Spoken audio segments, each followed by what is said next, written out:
If you want to win your fantasy league in 2025, you have to hit on at least one of the top tier running backs. It seems pretty simple, but people mess this up. So in this video, we're going to be ranking the top 30 running backs for 2025 fantasy football based on their role, situation, and upside. And let's start in my tier 1. And these are the first two running backs. There's a couple other guys in this tier. And we can start with Saquon Barkley here, who last year, you know it, he was the running back one in fantasy. He had over 2,000 rushing yards. He was absolutely phenomenal. He checked all the boxes. The dude led the NFL in carries and rushing yards. He had the second most red zone touches despite his own quarterback having more red zone touchdowns than him. And the other thing was, well, he was the most explosive back with the most runs of 10 plus yards. And entering 2025, there's still no competition. He's still the engine of the offense behind a good O-line. He's the number one RB for us. Which takes us to Bijan Robinson, who I think is very close. And I can almost argue and say that he should be the running back one overall. He's younger, less chance of an injury happening for him. And he's very similar to Saquon in the fact that he doesn't really have any competition either. And this was proven last year. Like Tyler Algier was not involved anymore. You can see my tweet. You can follow me if you want at SalVetriDFS on Twitter. Always putting out threads and content over there.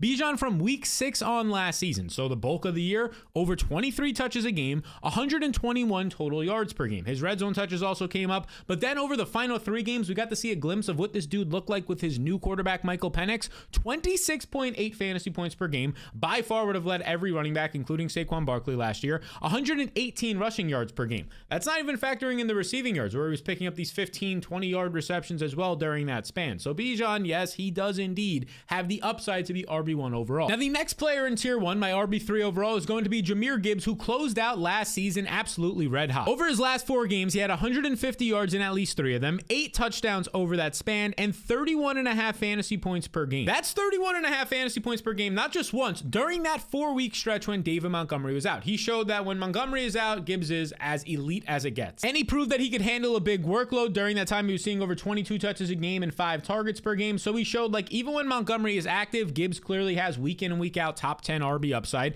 And when Montgomery is out, which over the last few years, he's missed at least 2 games each season and only getting older now. Well, during that time, when Montgomery misses, Gibbs becomes the RB1 overall in fantasy. Now for my running back 4, who's also in tier 1, it's Ashton Jeanty. It's the rookie who last year had nearly 2,800 total yards in college. He had 30 touchdowns. He nearly broke the single season record in terms of rushing on the ground. He was fantastic. And now this guy lands in the perfect spot. Look, he's 5'8", he's 211 pounds. He's built like a bowling ball. His contact balance, his ability to break tackles and just kind of stay up, his elusiveness was his best trait. And now this is a guy landing on the Raiders who were trying every single running back possible last year. None of them worked, so he has no competition.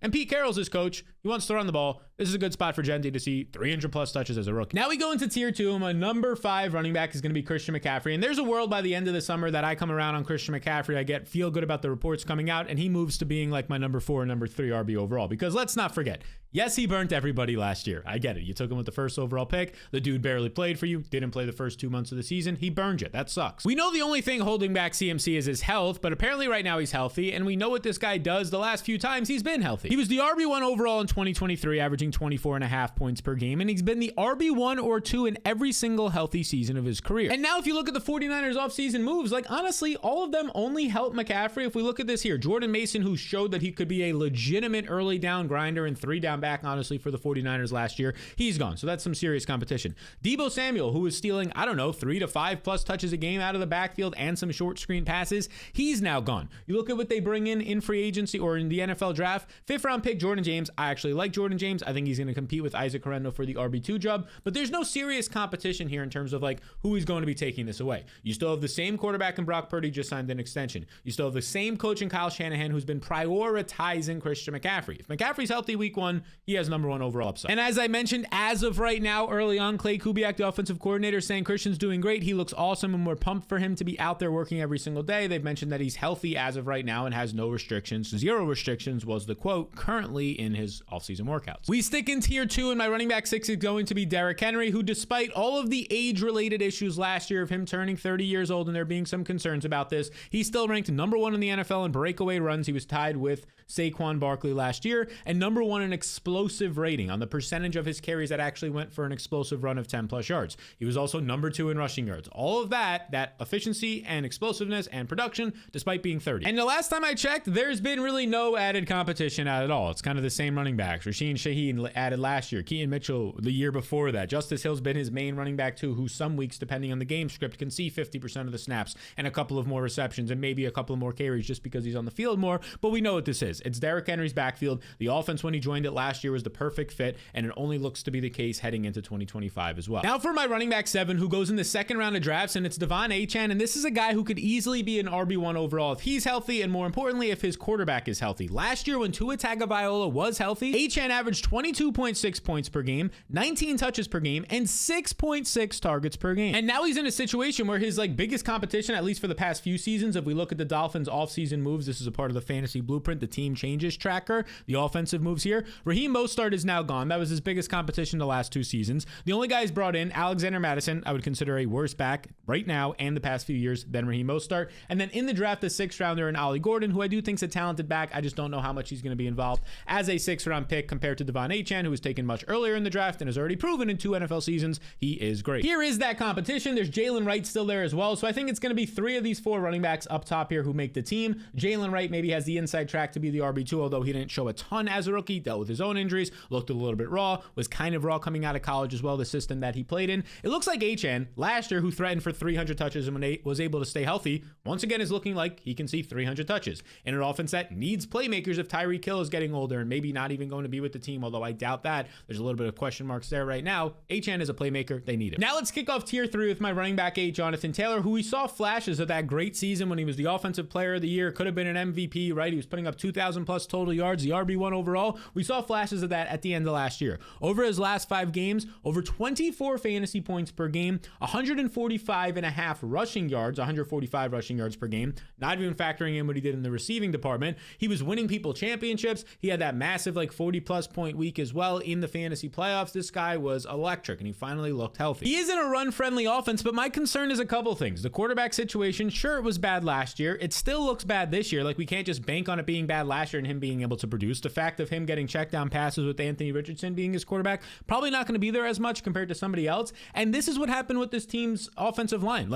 They lost key pieces on the offensive line. They lost them to the Vikings. Both guard Will Fries, Ryan Kelly, one of the best centers that was available in the market, a top 2 center, if not the best center up there as well with Drew Dahlman from the Falcons. This is a bad situation. Jonathan Taylor loses a good offensive line, has a coach that's maybe on the hot seat a little bit. Quarterback situation's gross. I'm a little bit lower than the market here. Now, before we get into my next running back in tier 3, I just want to remind you, if you want to get my free 5-day fantasy email course that helps you avoid the most common mistakes I see in fantasy drafts every single year, you can just check the link in the description below or head to startwinningfantasyfootball.com now. You'll instantly get access to these 5 mistakes. They'll come to you every single day over a 5-day span through email. Again, it's completely free. I spent about 20 to 25 hours writing these up through every single thing that I've seen while doing this full-time the past 8 years and playing fantasy football for 10 plus years, the biggest mistakes that I see and how you can avoid them. So while your friends are still making them, you just keep winning every single week, getting to the playoffs and winning the championship, right? It's linked down below, startwinningfantasyfootball.com. My number 9 running back is next up. He's in tier 3. It's Josh Jacobs. And I mean, this is a guy who last year in his first year with the Green Bay Packers, he puts up over 1,600 total yards, almost 1,700 total yards. He has a workhorse role of 337 touches and he scores 16 touchdowns. As of right now, Josh Jacobs looks like the heartbeat of this backfield and honestly offense. Marshawn Lloyd's going to be coming back this year. He was a 3rd round pick last year, dealt with injury. Emmanuel Wilson they like, but we already saw it last year. Josh Jacobs was used in all facets of the game, especially around the red zone,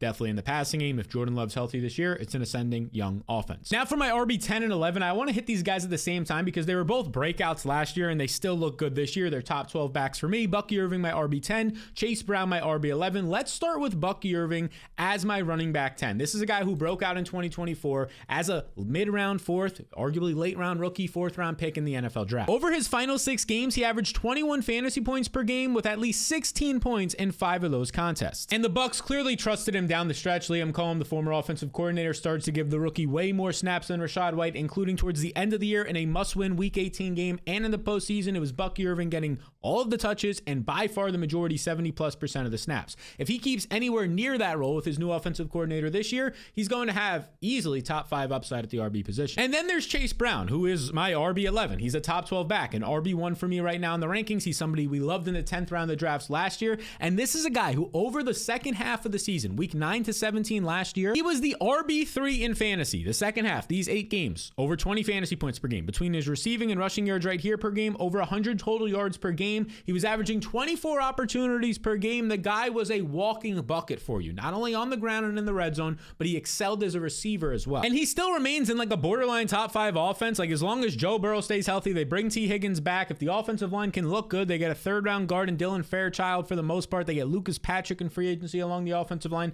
Not much else here, though. Like, in the offseason, Khalil Herbert's gone. They bring in Samaje Perine, a late-round rookie in Taj Brooks. I'm not too concerned about this. I think there'll be a little bit less touches. Like, you're not going to get 24 a game out of Chase Brown. That's why he got hurt at the end of the season, probably. But if you get 16 to 18, easily a top 12 back. Now for my running back 12 and 13 in tier 3, these are guys that I feel kind of similar about. Like, these are guys that I really liked over the past 2 seasons in fantasy, but Kyren Williams, my running back 12, and Breece Hall, my running back 13, I'm a little bit sour on this year. Like, Kyren Williams was easily, once again, one of the most reliable backs in fantasy last year. Like, don't get me wrong. He led the NFL with an 88% snap share. He was 3rd in carries and 1st in red zone touches. He's been the workhorse in this offense, no matter how much Sean McVay has said, we got to get work off his plate. They just haven't been able to the last few years. But I am concerned at the end of last year, they did start to give Blake Corum more work until he got hurt. They just drafted Jarquez Hunter, and they traded up for this guy in the draft, a player who is physical. He had some really good, like, let's just look at it. He's 205 pounds. You look at his athletic testing at the combine, 4.44 40 time. He was a hard runner on the ground. I think he had over 1,200 total yards last year in college. Like, this is not a guy who day one, he probably shouldn't threaten Kyren Williams,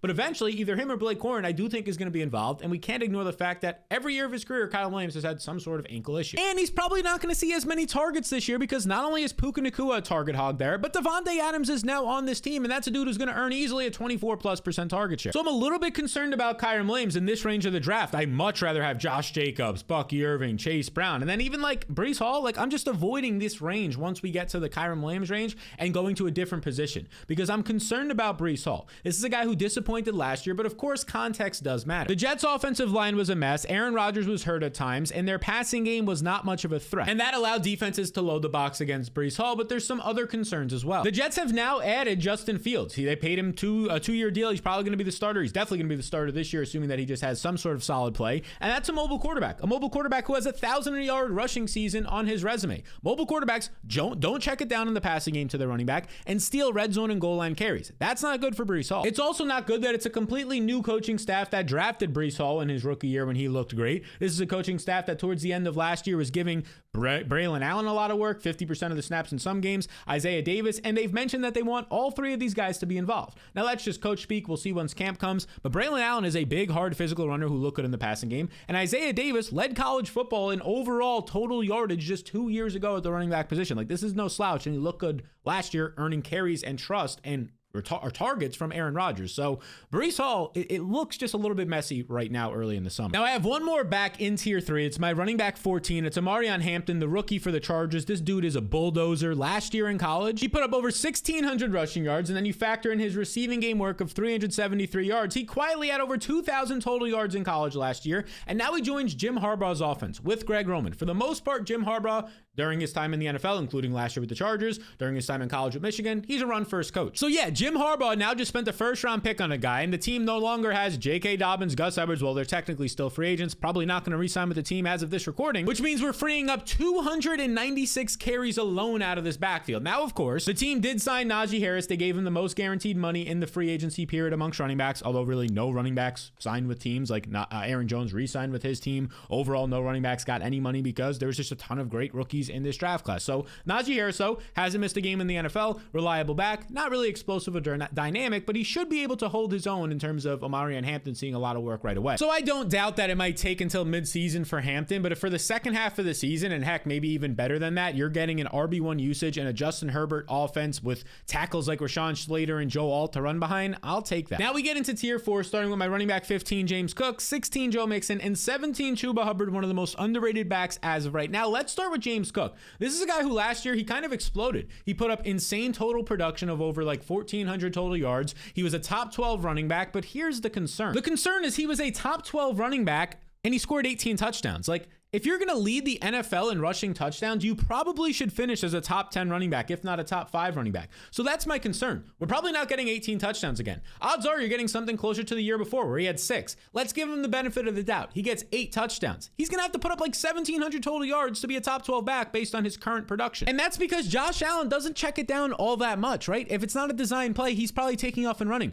Josh Allen also stealing red zone work and touchdowns, which he'll probably do this year from James Cook. So even though the Bills had 9 draft picks and spent 0 on the running back position, and right now all they did was bring back Ty Johnson and hey, have Ray Davis entering year 2, like I'm a little bit concerned for James Cook. I'm not concerned, like he's going running back 15 overall. Okay, that's fine, but like what's the upside? We just saw the best case scenario, 1,400 total yards, 18 touchdowns last year. He wasn't even a top 10 back. So like, why am I spending like a 4th round pick on the guy? I'd rather have somebody who has way more upside. I kind of feel the same way about Joe Mixon now, my running back 16, for different reasons. Like, don't get me wrong. Before his injury last season, Mixon was phenomenal. He got hurt multiple times last year, but if you look at what he did for those first 13 weeks when he was actually on the field, he averaged 24 fantasy points per game and he had multiple touchdowns in 8 of those games. But then he fell off due to the offensive line not being great, his own injuries, the passing attack falling apart, and defenses being able to load the box. But a lot of that's not going to change this year. Like, sure, he doesn't have a ton of competition. Woody Marks they drafted, who I do think is going to be a passing down back at some point for this team this year. He was just that good in college. But the offensive line still looks bad. The pass catchers should improve after investing in Christian Kirk and some rookies, but that's not a sure thing right away as it was last year with like Tank Dell and Steph Diggs. And just in general, I think that we're going to be in a situation where Mixon is aging at this point. Can we really bank on this guy to see 25 touches a game and actually hold up? No. Behind a bad offensive line? No. So like RB16 in the rankings, I think that's a fair spot. If you get him there, he usually goes a little bit before that. Great. But right now, I'm probably not going to get a lot of Joe Mixon. Which brings me to Chuba Hubbard. So out of the running backs in this range, like basically if you start at Kyren Williams all the way down to Chuba Hubbard, like there's a case as the summer goes on that Chuba Hubbard starts to creep up to being like a top 12 running back for me. Kind of have to see some things in terms of reports on how the offseason goes. But he's checking a lot of signals. Last year, over 1,100 total yards. They gave him a 4-year, $33 million contract extension. And he was like one of the biggest workhorse backs in the NFL. And this wasn't supposed to be the case. He was just supposed to be a bridge until Jonathan Brooks, their rookie RB last year, came back. But he ends up ranking top 3 in snap share amongst running backs, top 5 in opportunity share, which takes into account not only your backfield carries, but your backfield targets as well. So top 5 in both of these areas. And now the offense is only improving. Heading into year 2 with Dave Canales. Bryce Young was looking good last year. They get a legit top 10 overall pick wide receiver in Tet McMillan. Now they did bring in some more running backs here in Rico Dotto, but they only signed him to a 1-year deal, basically backup money. They did bring in Trevor Etienne in the 4th round, who I do think is interesting, but he's more so competing with Rico than going to take the RB1 job away from Chuba Hubbard. So this is a situation where it's an ascending offense behind what was a good offensive line last year and should be again this year. And you're getting an RB who can catch passes and break off explosive plays. What's not to like? Now it's time for tier 5. We go to my running back 18 and 19. This is Kenneth Walker and RJ Harvey. For Kenneth Walker, I mean, he made huge strides in 2024, especially when it comes to being a pass catcher. He caught 46 balls in just 11 games, and he ranked 4th in the NFL in his target share amongst running backs. And I like this tweet from Lobs FF Den over on Twitter. He basically says, Walker is a great fit in the new Clint Kubiak system. He uses outside schemes which favor running backs like Walker, and Kubiak's running backs get a 13% target share during his time as an offensive coordinator. That is ranked 10th and 1st amongst OCs over his last 2 years as an offensive coordinator. So to put that all simply here, Kenneth Walker's strengths running to the outside is a fit here. And the stuff we saw last year, Walker becoming a better receiver, also fits with what Kubiak does with his RBs. Now we should point out there is one concern. It's a new offensive coordinator, so we don't know exactly how they're going to split the backfield. Zach Charbonnet is a more than capable pass catcher, more than capable RB overall. We've seen that when Kenneth Walker has gone out. We saw that during his time in college at UCLA. So there is some concern here, and I should point that out for sure, that like Kenneth Walker should be the RB1. They're saying good things about him so far this offseason, but it is a new staff, which is ultimately why he's in my tier 5 right now. If we get some more confidence, he'll probably start to bump up to being around this top 15 running back and out of this sketchy tier next to James Cook and Joe Mixon. My running back 19 though, RJ Harvey. We've talked about him all offseason. It's hard not to like a guy who got day 2 draft capital, 2nd round draft capital from Sean Payton, because when you just look at the comps, these are the comps right here according to Ryan Heath. The running back Sean Payton has drafted 4 running backs before day 3. Reggie Bush, 2nd overall. He had multiple RB1 seasons. Mark Ingram, 28th overall in the 1st round. Multiple RB1 seasons. Everybody knows Alvin Kamara, whenever he's healthy, he's been easily a top 10 running back in fantasy. And now RJ Harvey, who compared to all these guys, profiles out kind of similar to Alvin Kamara in terms of an explosiveness standpoint. Not as good as a pass catcher, I would say, but an explosiveness standpoint and dual threat ability is there. He lands in a backfield that's just begging for somebody to do something. Like last year, Javonte Williams was top 5 in targets in this backfield from Bo Nix. So RJ Harvey's going to be used as a receiver. He's better than Jaleel McLaughlin often. He's better than Audric Estime, a 5th-round pick last year, who's mostly just a grinder, not much flash or explosiveness. If you're concerned that RJ Harvey's 24 years old, you probably shouldn't be too concerned about that. We saw an older running back in Bucky Irving come to the league, and he was completely fine last year, and you're just playing for 2025. This is not specifically for Dynasty, which even then I don't think it's that big of an issue. He's a rookie. He's still young. Now, before we get into my running back 20, I just want to let you know the fantasy blueprint for 2025 is currently live. Bunch of people currently have access to it. My top 300 rankings, player tiers, must-haves and avoids list, weekly analysis, all that and a whole lot more is live now. There are limited time pricing that's currently out right now. You can see it right here. It's about $16 a month for the blueprint if you want more access in the Discord. And then there's another tier in here that gives you one-on-one access with me. I talk to you once a month. We improve your team.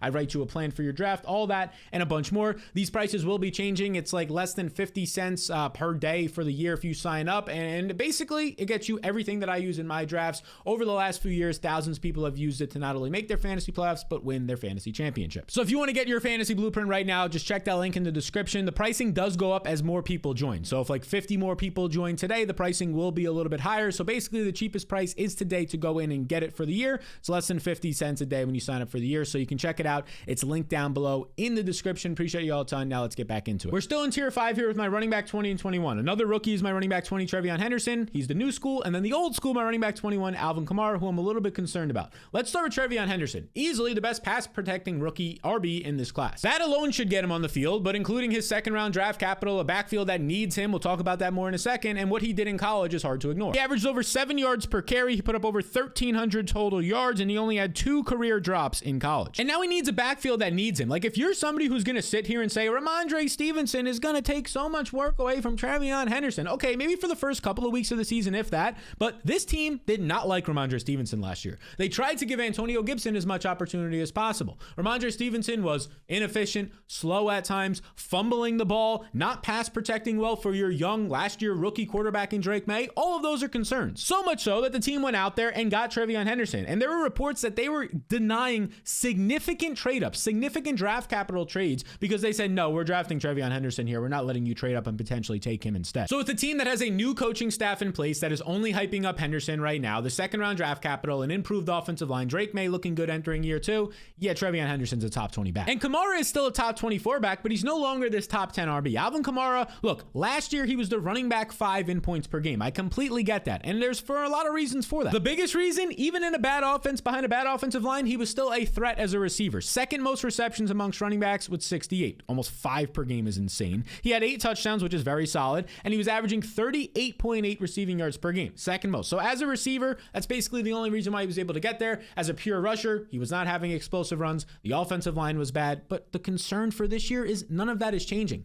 The offensive line is terrible and the quarterback situation is terrible. Sure, his backfield competition hasn't improved. Like they gave him a 2-year extension to end last year. Kendre Miller's there, hasn't done anything. They did sign Devin Neal, who for Dynasty and maybe even late rounds this year is an interesting handcuff to Kamara. But at the end of the day, like Alvin Kamara RB21 in my rankings, I'm lower than the market on him. I'm just not spending a 4th or a 5th round pick on Kamara where like you're hoping that he catches another 70 balls, even though he's a little bit older. Like that's your only path to success. I'm not taking that. There's not much of a floor there. To tier 6 we go. My running back 22 is David Montgomery. And this one's pretty simple. Just don't sleep on David Montgomery. People do it every single year and they're doing it again. He's gone in like the 6th or 7th round of fantasy drafts the past 2 years with the Lions. And both years he's been a top 20 running back. Both years he scored at least 12 touchdowns. He does it every single year with this team, even though he's playing barely 50% of the snaps because of his own injuries and Jahmyr Gibbs being just an elite running back. It doesn't matter. He's still in an offense behind a good offensive line that's able to move the ball. He's probably going to score 8 to 12 touchdowns again. And that alone with his production should give him another top 20 or so finish. He's surely not as flashy as Jahmyr Gibbs, who will be taken as a 1st round top 5 pick in most fantasy drafts this year, but that's fine. We already know that. We already accept that. But if Gibbs was to miss time, now Montgomery is the RB1 in that offense, getting all the passing down work and is a top 10 running back week in and week out. He's in a great offense. He's getting a lot of the goal line work. Montgomery is a top 24 running back, and for the 3rd straight year in Detroit, he's a value in the middle rounds of drafts. Which now takes us to my running back 23, and that is James Conner, who quietly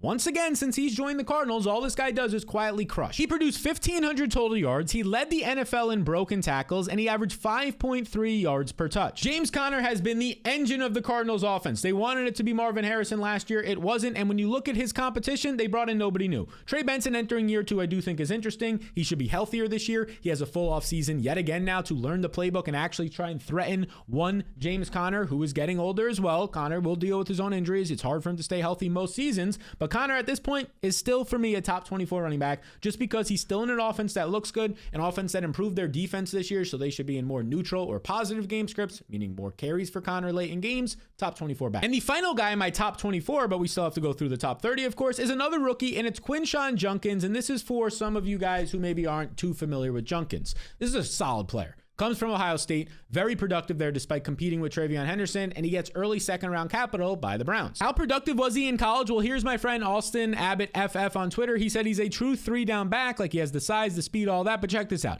He's hit 1,200 plus yards and 15 touchdowns in all 3 of his collegiate seasons, right? One of the only running backs to do that in the NFL draft over the last 5 years. 1,200 total yards and 15 touchdowns in all 3 of his college seasons. And now the nice thing for him is he gets the draft capital in the second round, but I'm concerned. He lands on the Browns, who first off doesn't look like a good offense, an offensive line that's kind of murky compared to a couple years ago. And sure, I think he's better and should get more touches than Jerome Ford and another rookie in Dylan Sampson. But these 2 guys are talented. Like, they're probably all going to be involved. I don't doubt that Quinshon Judkins can't see 15 to 16 touches right out of the gate, but there's a world where Jerome Ford's still seeing 8. Dylan Sampson's seeing 2. And Judkins is only getting 10 to 12 in a bad offense that's not getting to the red zone, and the quarterback's getting sacked often, and they're not checking it down. And Judkins really isn't known as much for being a receiver. Based on the overall volume, he's a top 24 back just barely for me, but I think I'm going to be a little bit lower compared to consensus as of right now. Now it's time for tier 7, my running back 25. It's Aaron Jones, who's now turning 30 years old, but last year he still produced like he was in his prime at 24 years old. Because here's what Aaron Jones did last year. Look at this. His total yardage last year, over 1,500 total yards, was borderline top 5 in total yardage. He had 51 receptions. He actually stayed healthy. 57 red zone touches was great. And this offseason, they paid him again $20 million to continue to be their running back. But I am a little bit concerned about him, right? Like, there are positives here. They did improve their offensive line, getting the Colts guys like we mentioned earlier, and Ryan Kelly the guard, Will Fries, or Ryan Kelly the center, Will Fries the guard. But they did trade for Jordan Mason, so there's a little bit of depth and competition there. The offensive lineman in round 1, Donovan Jackson. So the entire offensive line is revamped, but the problem here is now he's turning 30 years old. He's going a little bit earlier in drafts, and I think Jordan Mason is going to have a real role here. Like, they traded for Jordan Mason. They went out and said, we want Jordan Mason instead of this loaded running back draft class. So I'm a little bit hesitant on Aaron Jones because of that. I much rather at this point would go and have his backup in Jordan Mason later on in drafts. Now for my running back 26, another rookie. It's Caleb Johnson. The Steelers took him, probably going to replace Najee Harris, and maybe he'll be even better. Johnson was second in breakaway yards last year in college and averaged 5.8 yards per carry in the fourth quarter, and he also ran for 23 touchdowns. There's also a bunch of clips out there. This one was going around. If you watch it, it's Mike Tomlin calling Caleb Johnson a high volume, capable runner. He basically goes out and says, like, this is a guy that we wanted, and I think they probably would have spent a second round pick on him if they had that second round pick. They traded it in the DK Metcalf trade, so they took him in the third round with their second pick in the draft. Now, don't get me wrong, Jaylen Warren is still there. They signed Kenneth Gainwell. I don't think that matters as much, but Jaylen Warren is still there. Like, he's not going to just go away. I think Jaylen Warren continues to see a dozen or so touches per game, but as of right now, assuming that his camp is fine and it's not rough or he doesn't get hurt, Caleb Johnson should be in line out of the gate for 12 to 14 plus touches a game. That's enough alone in this offense that's going to run the ball.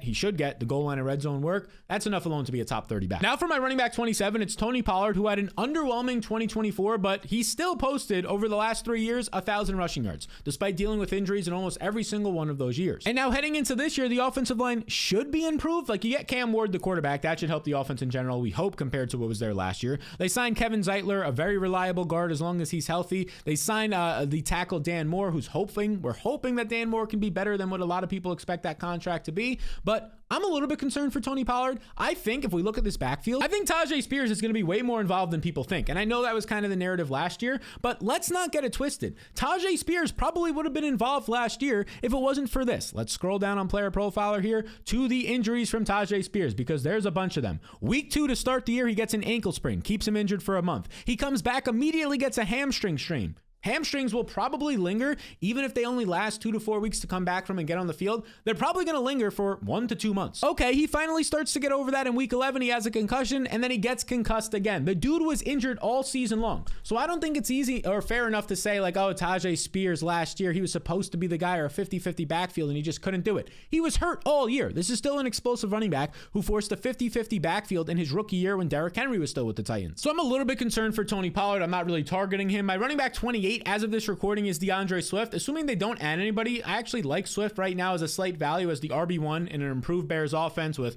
new offensive coordinator Ben Johnson, new passing attack for Caleb Williams, and also just an improved offensive line. My running back 29 is Brian Robinson. It's kind of hard to be really excited about Brian Robinson. Like last year before injury, he was averaging 15.5 fantasy points per game, a touchdown per game. That's great. That's really good. But at the same time, I just struggled to see like how good Brian Robinson really could be. Assuming he doesn't score 16 to 20 touchdowns, like he's still going to lose passing down work and touches to Austin Eckler. He's still going to lose carries to Jaden Daniels, especially in the red zone. So like Brian Robinson is my running back 29. He has slight value there, but I'm not really like overwhelmingly targeting him in drafts because I can't see him finishing much higher than like RB 15 or 20. And at that point, I'm not going to take it. And then for my running back 30, I mean, this could be like one of a bunch of guys. Like there's a lot of guys in my next tier, tier 8, and you could see all of those all the way down. So I think we have like 100 running backs, 140 wide receivers ranked, and across all different positions, a bunch of more guys in the fantasy blueprint. Again, it's available right now. You can check it out right now below. Literally every single person who buys it, the way it's priced is one more person buys it, it slightly goes up, another person buys it. So like as people start to come in more and more in August and September,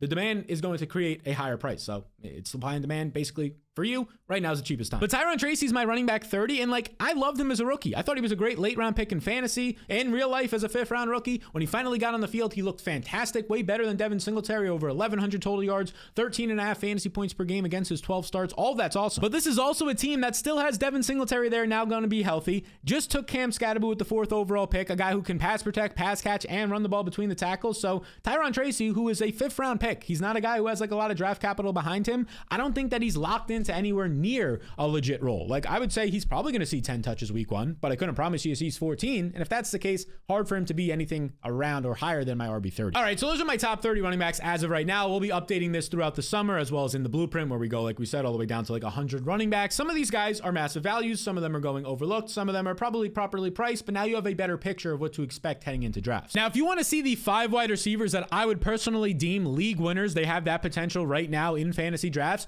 you can check out this video that we released last week right here. You can enjoy it. You just got to click it. YouTube thinks you'll like it. I think you'll like it. Appreciate y'all a ton. Peace out, gang.